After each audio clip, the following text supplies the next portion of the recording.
steadily to the final point. The devotees didn't feel angry with him or cheated that he was doing so. He told them that he had free will given by Krishna, and they also, by their free will, had asked him to stay, and he had agreed. But they knew he was not obliged. If, despite their prayers, Lord Krishna was telling Prabhupada that he should come back to Godhead, what could they do but accept? If Srila Prabhupada was accepting, then they would accept also.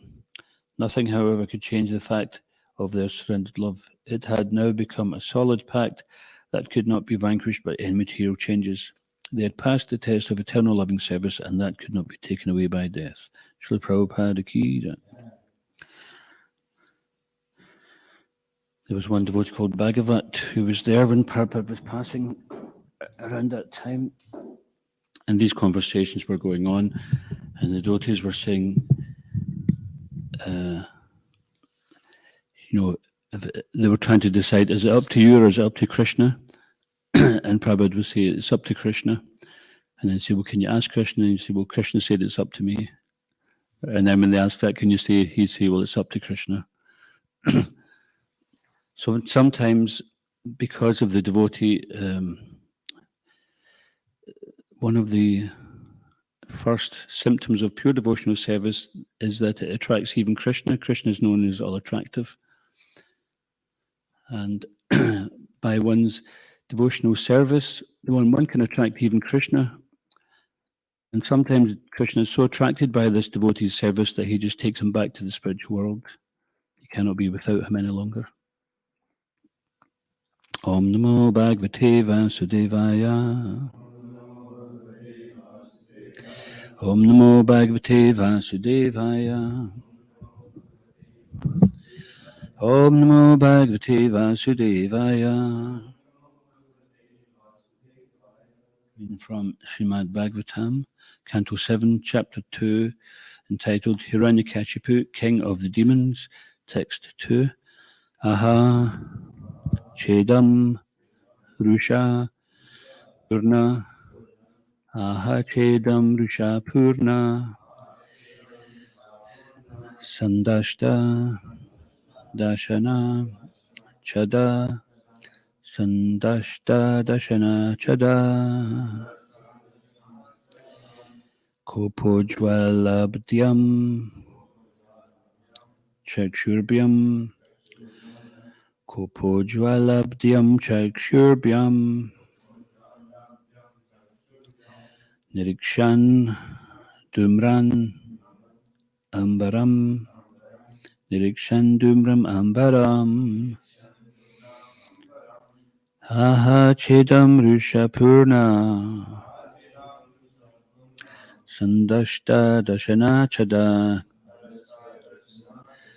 Kopojvalabdyam Chakshurbyam. Nirikshan Dumran Ambaram. Aha Chedam Rushapurna. Sandashta Dashana Chada. Kopojvalabdyam Chakshurbyam. Nirikshan Dumran Ambaram. Aha Chedam Rushapurna. Sandashta Dashana Chada. Kopojvalabdyam Chakshurbyam.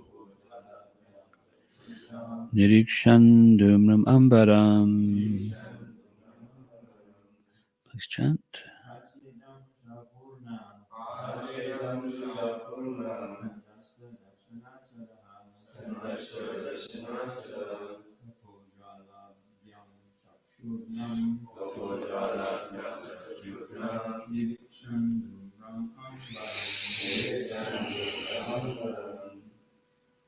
Ahachedam Rushapurna. Ahachedam Rushapurna. Sandasta Dasanachada. Sandasta Dasanachada.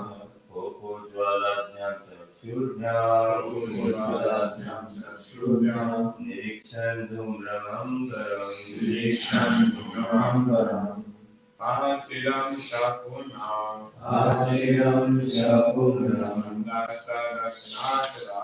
Sandashta Dasyanachara, Upojaratyam Suryam,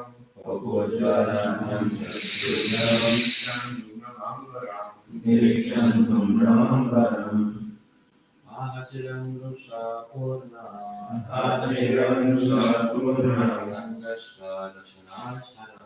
Sandashta Dasyanachara, Upojaratyam Suryam, Nirikshantum Brahmambaram, Ahachedam Shapuna, Sandashta Dasyanachara, Upojaratyam Chakshurvyam,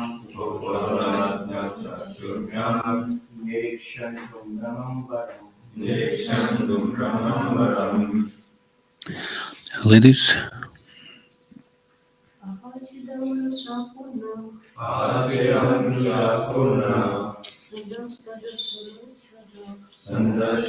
Dasyanachara, Upojaratyam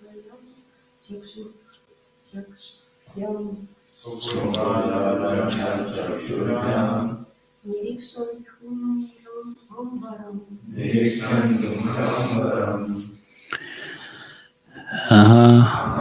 Sid, Cha, and Idam, this Rusha, with anger. Purna, full. Sandashta, bitten. Dashna Chada, whose lips. Kopa Ujjalabdyam, blazing with anger. Chakshurbyam, with eyes. Nirakshan, looking over. Dumran, smoky. Ambaram, the sky. Translation: filled with rage and biting his lips, Hiranyakashipu gazed at the sky with eyes that blazed in anger, making the whole sky smoky. Thus he began to speak. Please repeat. Filled with rage and biting his lips,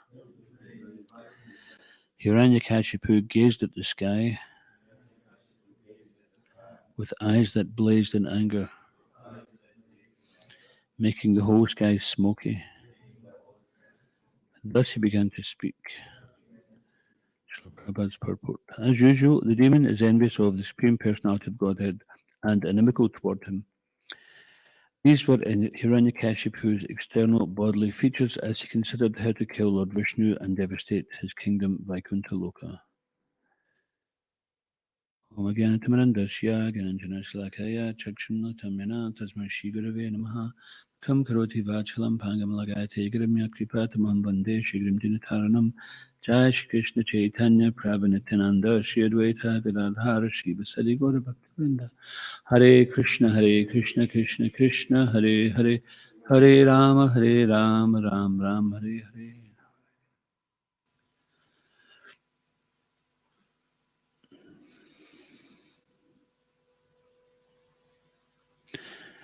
Filled with rage and biting his lips, Hiranyakashipu gazed at the sky with eyes that blazed in anger, making the whole sky smoky. Thus he began to speak.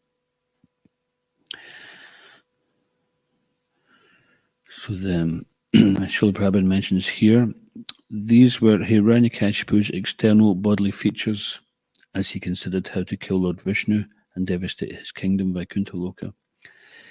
So these were the external manifestations of his envy and anger, biting his lips, eyes that blazed in anger. Have you ever been subject to someone who's given you the Muchakunda stare? We call it. Muchakunda is a pastime in the 10th canto, or you can find in Krishna book, which is a summary study of the 10th canto, Srimad Bhagavatam, where there was one great king who was such a great warrior that the demigods enlisted him to fight for them, and he fought for a long, long time. And afterwards, he helped, because he'd helped the demigods become victorious, then they offered him a benediction, and he just wanted a benediction that he could sleep. You ever find that sometimes No, sleep is more important than anything. Even prasadam, you can forgo prasadam. If you take prasadam, you fall asleep in it anyway. You've had that experience. We used to do that quite regular. If we've been out in Sanktan all day, and we'd go around the nightclubs in the evening fundraising, and you come back to take prasadam, and you're just falling asleep with prasadam in your mouth. Sometimes the only thing you really want is sleep. And if somebody stands in the way of that or wakes you up, then you can be quite upset because the need for sleep is pertaining to our physical and mental health. You know, if we don't get enough sleep, then it affects your mental health. We can become paranoid, we can become schizophrenic like that. There was one famous Chinese emperor who was known as having a great sense of intuition. And although he had a very small army, he managed to conquer the whole of China and bring it all together. He had a small army, but he was very good tactically. He had a good sense of intuition as to what the enemy would do next. So he made it seem as if he had such a great army because of his strategy, the way he would attack in one place and then go to another place, etc. It just seemed like he had such a great army. Just like at one time we had about a dozen devotees going on book distribution, and we were going far and wide every day. And it seemed to people in Scotland and England that the Hare Krishna were just having an explosion, that everywhere they went there was devotees on the street doing books, and it was the same devotees mostly. So this tactic, he created an impression that they were such a great army. Finally, he took over the whole of China, and he amalgamated all the different provinces into one. But later on, he became, and he was able to, in his young days, he was able to forgo sleep on account of his passion to reach his goal. But once he reached his goal, then he still wasn't taking enough sleep, and then his intuition turned into paranoia, where he started being suspicious of, you know, even his most confidential attendants and things. And I read this in one Ayurvedic massage book, actually. They used that example to see how it's necessary to get proper sleep. Krishna mentions this in the Bhagavad Gita, that one cannot be yogi if they sleep too much or don't sleep enough, or if they eat too much or don't eat enough. So sometimes devotees try to be over austere by not sleeping or not eating enough. And if you're not on that level naturally and you're trying to force it, then it just creates other problems for the mind. I remember being in a situation where I was sleeping less than 4 hours a night for quite a period of time, and your sense of reality starts to change. Sometimes you don't even know whether you're sleeping or whether you're awake. If that goes on for some time. So it's important. That's why Krishna says we have to be balanced in these things. And generally they say that 6 hours is adequate. If we sleep too much, then the mode of ignorance starts to affect us too much. If we don't sleep enough, then the body doesn't get a chance to file all its experiences in the day. So this is what's happening, isn't it? When we're sleeping, everything's getting put into order, and then we're able to get up with a new day. So sometimes we also have to, although Prabhupada said generally 6 hours sleep is enough, and even for those who are driving, if they were falling asleep driving, then Prabhupada said they should sleep, get extra rest if they need that to drive. And also they could take some nap during the day. Prabhupada called it a snap, which is like, Prabhupada would sometimes make his own words up. You could say it's like a short nap. And even they have these things as a power nap, they call it. I remember when we used to do book distribution a lot in Edinburgh, and also I had to rise early in the morning, do puja, and then go out on Sanktan and drive there and drive back. So it was quite demanding. And I was struggling just actually to stay awake behind the wheel, which was a bit concerning for everybody in the car. But everybody was chanting quite attentive japa. They were taking shelter in Krishna quite heartily. Anyway, what I found worked was that before driving back, because it disturbed me that I was putting the devotees through this trauma of wondering whether they'd get back alive or not. And sometimes we'd get back from Sanktan, we didn't even know how we got there. It's like, I can see the signs for Lesme Hegel, but what's that doing here? because we're just almost like tunnel vision. One time I was on the motorway, and in Scotland, in the morning it's dark, and then come back it's dark. So I was so tired that I couldn't even figure out whether I was going out on books or whether I was coming back. And then I thought, actually, I don't even know if I'm in Scotland or in Yorkshire, because we used to travel around so much. I thought, I'm just going to keep driving and hopefully something will make some sense. So this is very dangerous, and Krishna protected us, but we shouldn't allow ourselves to be in that situation, really. We should be regulated in these things and not take risks like that. Krishna is not our servant. We're supposed to be serving him. It's not that we put ourselves in danger and say, okay, Krishna, save me now. Like Prahlad Maharaj, we're about to hear the pastime of Prahlad and Hiranyakashipu, and how Hiranyakashipu tried to kill Prahlad in so many ways, but Krishna protected him from all these different attempts on his life. But it's not that Prahlad Maharaj was walking into danger. It was Hiranyakashipu was putting him into danger. So it's not like, okay, after class we'll go down to the M74 and we'll stand in fast lane of the motorway and just chant Hare Krishna, see if the truck doesn't hit us. If you jump off a bridge and think, well, Krishna will save me, I'll just chant Hare Krishna. Then Krishna's not just waiting on us to test him. It's not our position to test Krishna. Krishna will test us to see if we sincerely want to come back to him. So this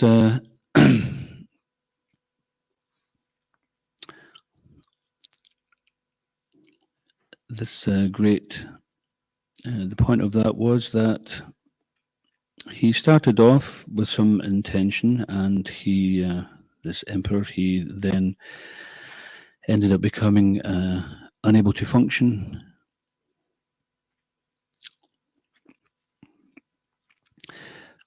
So in terms of this pastime here of Hiranyakashipu and Lord Nrsingadev, then this pastime exemplifies how the Lord is known as Bhaktavatsala, the protector of his devotee. And Krishna protects us in so many ways. He protects us by appearing in the pages of these books and giving us good advice. He appears in the pages of Bhagavad Gita, and he gives us direction of how we can live a life.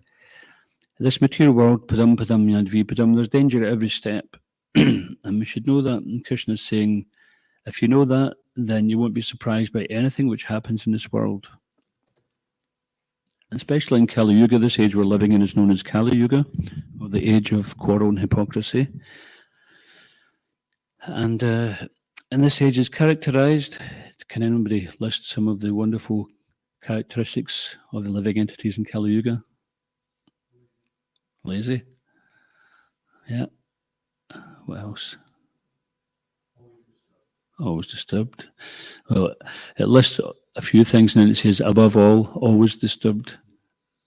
So even when we think we're being peaceful, it only takes like one small adjustment and then we're ready to fire off, aren't we? We're just on boiling point. You just see if the pot's on a simmer and you just turn the heat up, then immediately it just boils over again, isn't it? Sometimes if you're cooking milk for the deities, sometimes it'd be offer the deities milk. And you want to get it on a rolling boil, but if it's just a little bit too high, then... So we're kind of, what we think is peaceful is a rolling boil, really.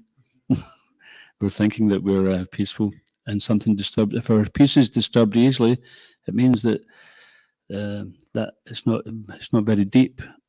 And that's not unusual because it's Kali Yuga. There's so many things. So lazy, misguided, unlucky, and above all, always disturbed.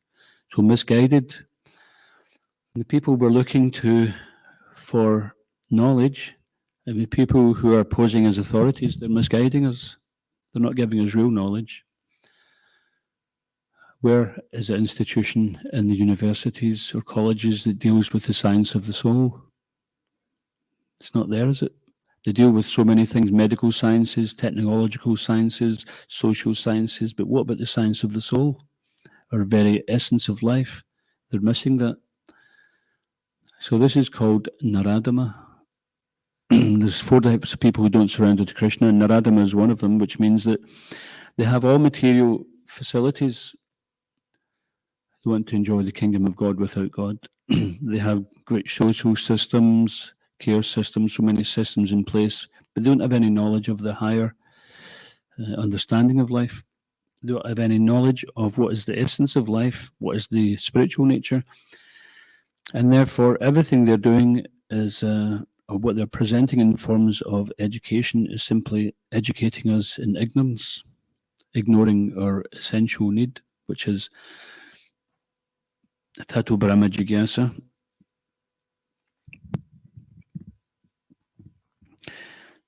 Or now that we have this human form of life, it's time to inquire after knowledge of the absolute truth.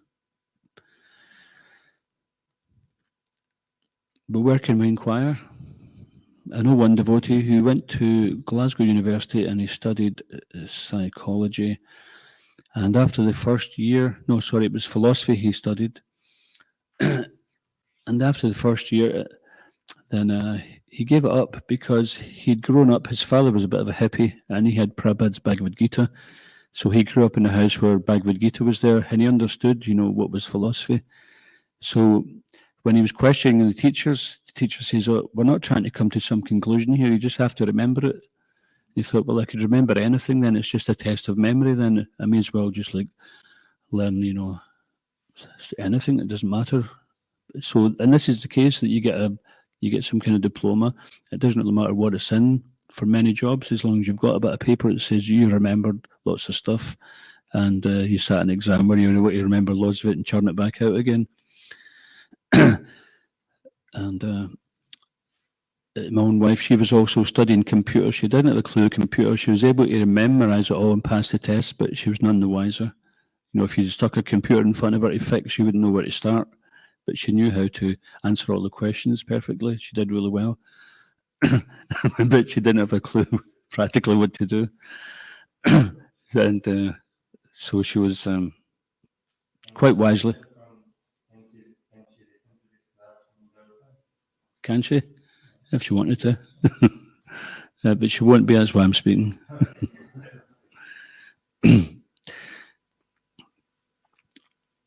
So this devotee, he understood that this is just a test of memory, it's not knowledge. And he ended up having arguments with the teachers, because he was trying to bring it to conclusion.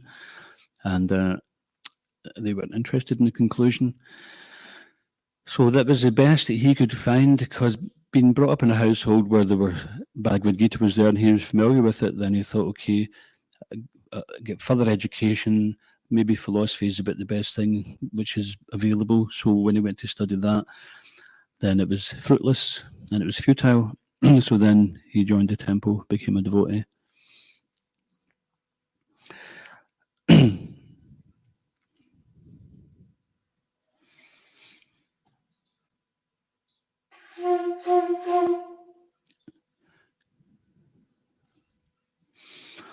So Hiranyakashipu also, he was at school, young boy, 5-year-old. Shishikon Taima Pishashiki Jai. And one day his father called him and said, "My dear Prahlad, please come sit on my lap and tell me, what have your teachers been educating you in?" And they said, "My dear father, my teachers haven't been telling me anything. They've just been teaching me how to lie and cheat." So he understood everything that was being educated there was just all about exploiting the resources of material nature, lying and cheating. And Hiranyakashipu says, "Well, what's wrong with that? That sounds perfectly complete." And so then he says, off to school and learn the art of material enjoyment. Of course, this is devotee artistic license. So he went back to school, and he somehow or another he'd met his spiritual master. His spiritual master, Narad Muni, spoke to him in the womb. Is that right? Yeah. So he already had a spiritual master, Narada Muni. Great traveling sage. Just in case anyone's thinking, Muni is Muni, It's not referring to some kind of Korean cult where they have mass marriages. There was a cult called the Moonies. But a Moonie is like a sage. It means like sage, traveling sage. So in classroom, sometimes, when you're at school, did you ever experience the teacher goes out and when the cat's away, the mice will play? The teacher goes out the classroom and then all the kids start like talking loudly or swapping notes or throwing things at each other or telling jokes or having a bit of a laugh, and then the teacher comes in and the students, they get so engrossed in just enjoying themselves they forget that the teacher walks back in and catches them all misbehaving. So that happens even back in Prahlad's time. So the teacher went out of the class and Prahlad decided he was going to teach the kids how to have kirtan. So he says, okay, everybody stand up, hands up in the air after me. Hare Krishna, Hare Krishna. So he did the whole Mahamantra with them. He got them all chanting. And when the teachers came in, they were furious because they were thinking, what's this chanting? This is against our principles. We're against Vishnu. Wait till your father hears about this. So they told Hiranyakashipu, of course, and he was furious with Prahlad. And he's like, where did you get this nonsense from? If it's from your teachers, I'll have their heads removed. He says, no. He says, anyway, the story goes on that he was sent back to school again, and finally again it came to Hiranyakashipu's attention that Prahlad was up to his old tricks of getting people to chant Hare Krishna. And he says, well, what's this, why are you teaching this? He says, well, what's the value of their education? And, they're going to learn something for some time, get engaged in family activities, and then after some time they get old and decrepit and die, and their life is futile. He says, so I want to give them some transcendental knowledge. And Hiranyakashipu was furious because he considered himself the most powerful person in existence. He says, I'm the most powerful man in the universe, and don't you ever forget that. And then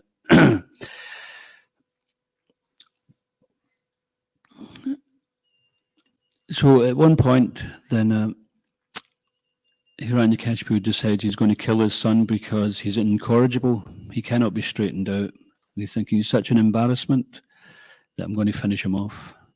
Just like sometimes they have these horrible things called honor killings, right?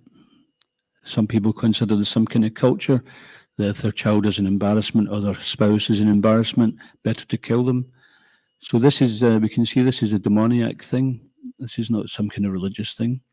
Here, Hiranyakashipu is showing the example of honor killing. What's more important is his own prestige.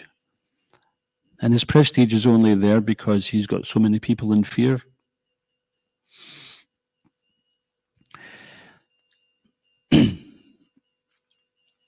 So because Hiranyakashipu's brother Hiranyaksha was killed by Lord Vishnu in the form of a boar, Vraha, he took the form of a boar. Sometimes people think, how can God appear as a boar? Well, who's to stop him? Who's to stop God? There's nobody who can tell God what to do. Nobody can tell Krishna what he can and cannot do. If there were, then that person would be the supreme, wouldn't they? But sometimes, out of love, then Krishna will submit to the desires and commands of his devotees.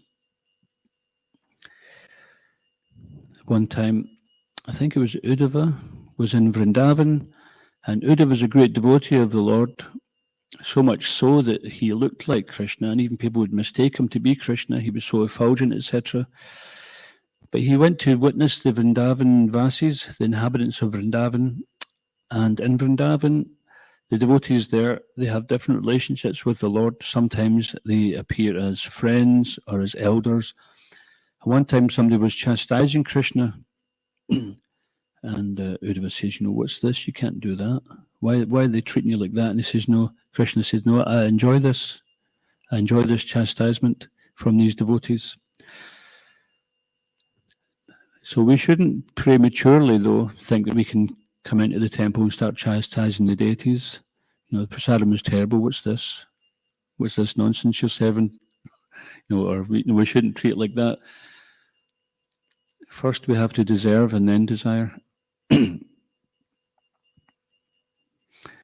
So first of all, we serve with reverence and affection, or in reverence. And in due course of time, as we become purified from any selfish motivations, then it becomes apparent what our eternal constitutional position is with Krishna, and that natural relationship will emerge anyway. It's already there, it's just covered.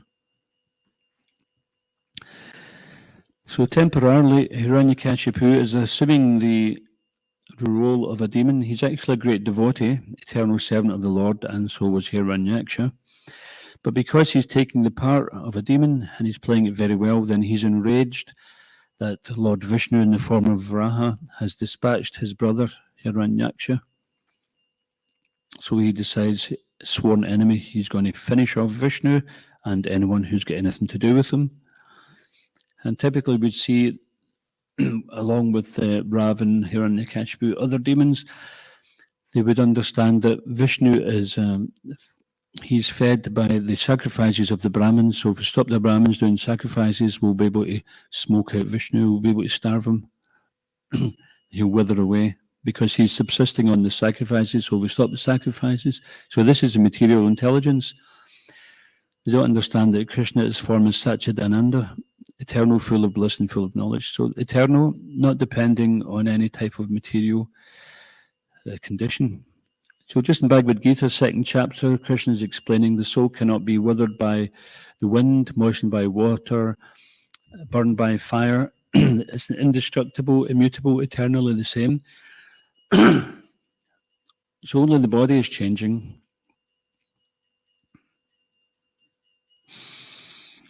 So if the individual soul is of that nature, then what to speak of the Supreme Soul, of which we're all part and parcel.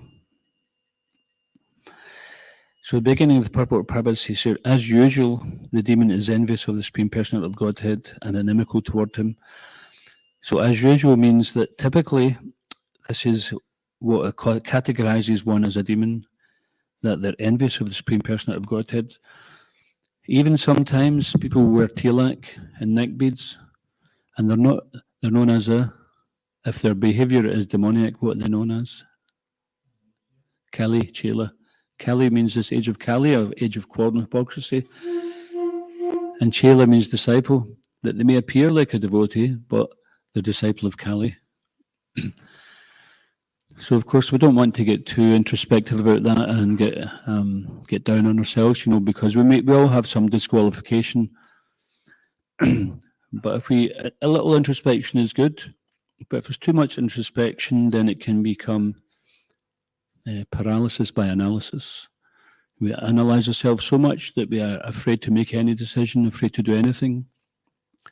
So we shouldn't analyze ourselves so much that we cannot function. A little introspection there just so that we feel inspired to do something about it, and so we can be humble.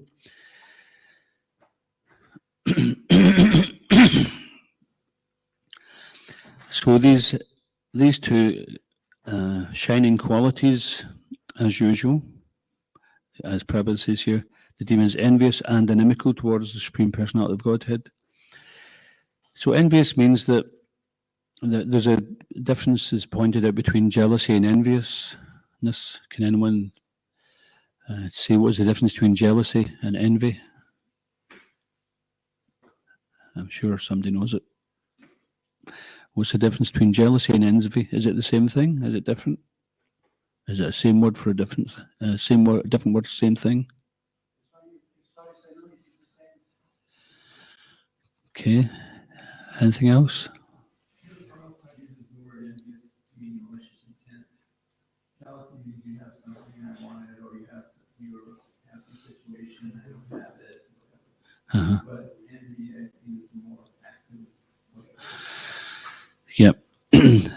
So they are similar, but one is actually more intense than the other, and one carries ill intent. And it's also been described that jealousy means that we see somebody with something or in a situation that we like and we think, oh, I wish I had that too. But then envy means we want that, what that person's got, and we don't want them to have it. No, it's just like Ashish is driving around in a really nice car. I'm thinking, why he has it, I should have that. So it's not just a case of I want it, but I want him not to have it. And I want me to have that. Sometimes you see that with kids. Sometimes it also means I don't want it, I don't want it. Yep, it could be that. Well, that's the story I was just going to tell. Sometimes you see with kids, someone's playing with something and they don't want them to have it, even if they're not playing with their toy, and they see someone else playing with it. They say, "Don't touch it, that's mine." But you aren't playing with it. I don't care. I don't want you to touch it. So we have that. Because we have some ill intent towards somebody, inimical, some malicious intent. And so this is the nature of the demon. They have a malicious intent towards the Lord. And if they could, they would kill the Lord and they would become the Lord themselves.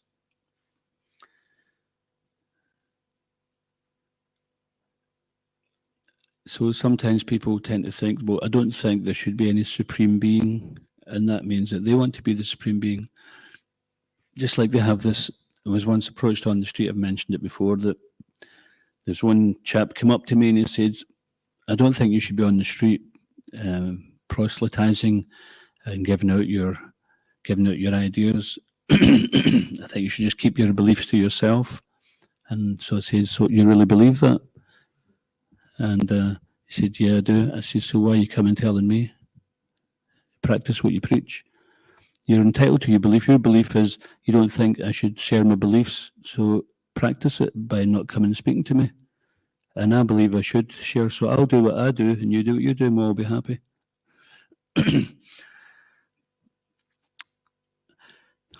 But what it is that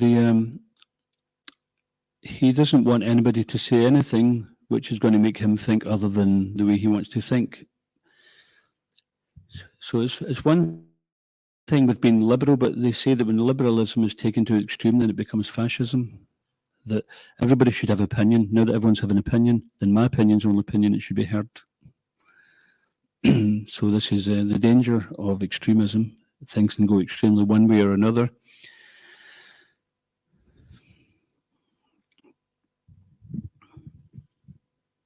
So this, just back to the story then.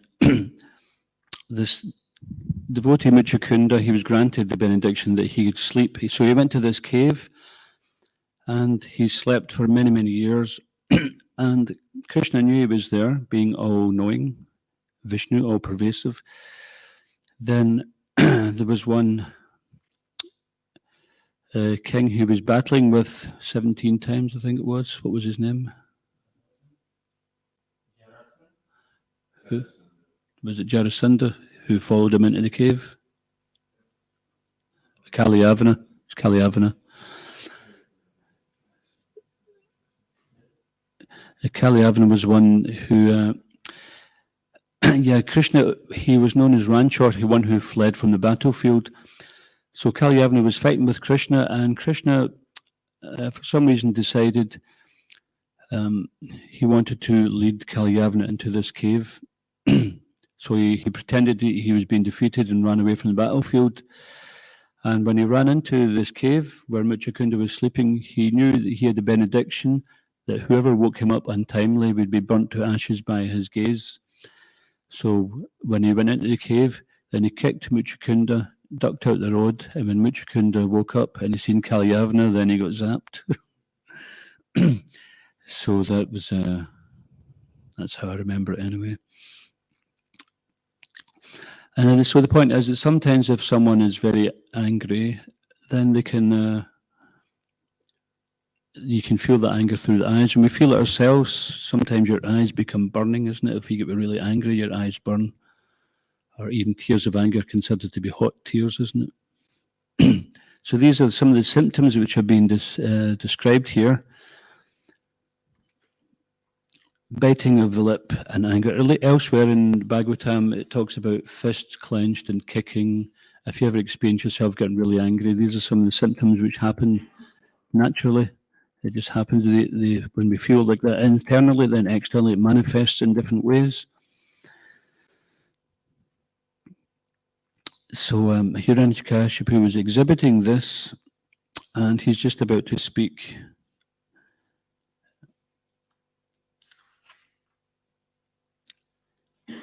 And basically, he's about to declare his opposition to Vishnu, his enmity to Vishnu, and his intention, which is to destroy Vishnu.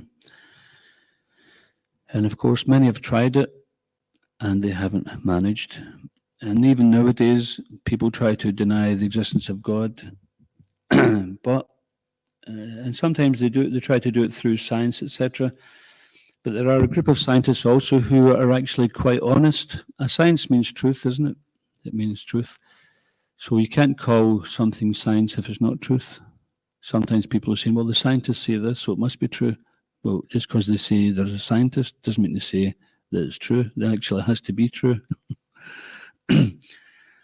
So there are some scientists who have a fixed conception of what the origin of life is, and they select the evidence which supports their theory. And there are other scientists who will look at the evidence and see, well, what does it say? What does it tell us? There seems to be some contradiction. So let's look at these anomalies. And these ones are understanding more that intelligent design makes sense. So, of course, that's another conversation altogether. So we'll just stop there. Does anyone get any questions or comments? Talks to you.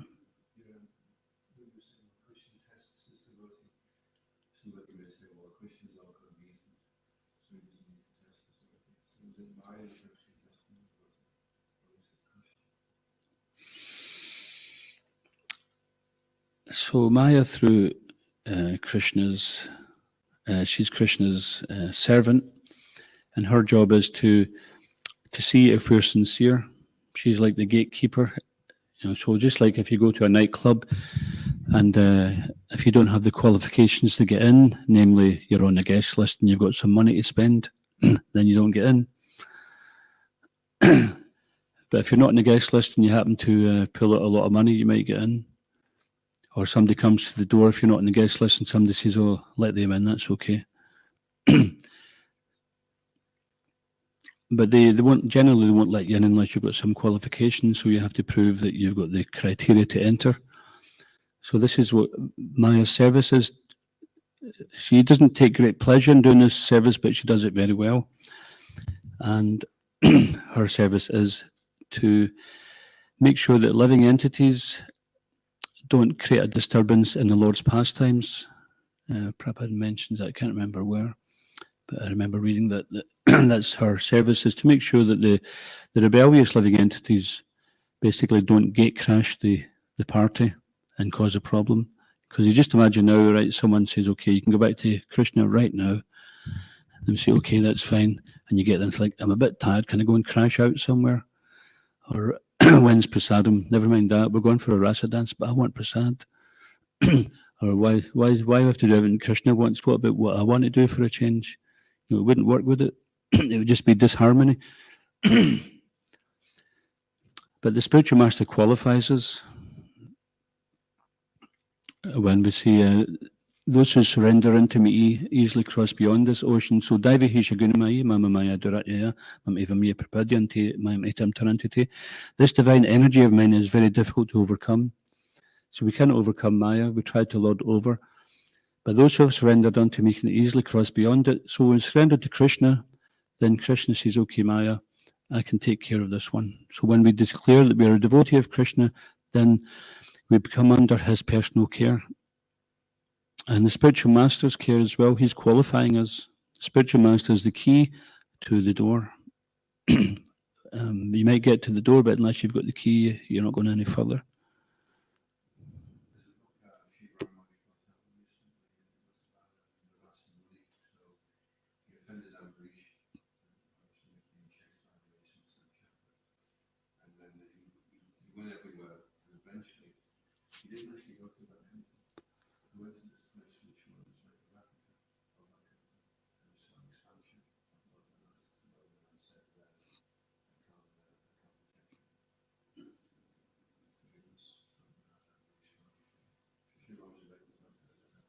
because he wasn't qualified. He couldn't penetrate into the spiritual world. Mhm.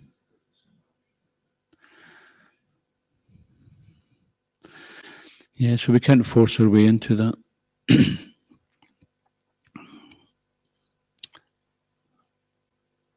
And this is the nature of the demons. That they try to artificially make some entrance into the spiritual world so they can enjoy, but it never works out for them because the qualification is not a material qualification. Okay, we'll just stop there. Anyone got any other questions or comments? It's going to go in the key. Prabhupada ki, Kantaraj Srimad Bhagavatam ki, Nitai Gaur Premanande. Gaura Bhakta Vrinda ki.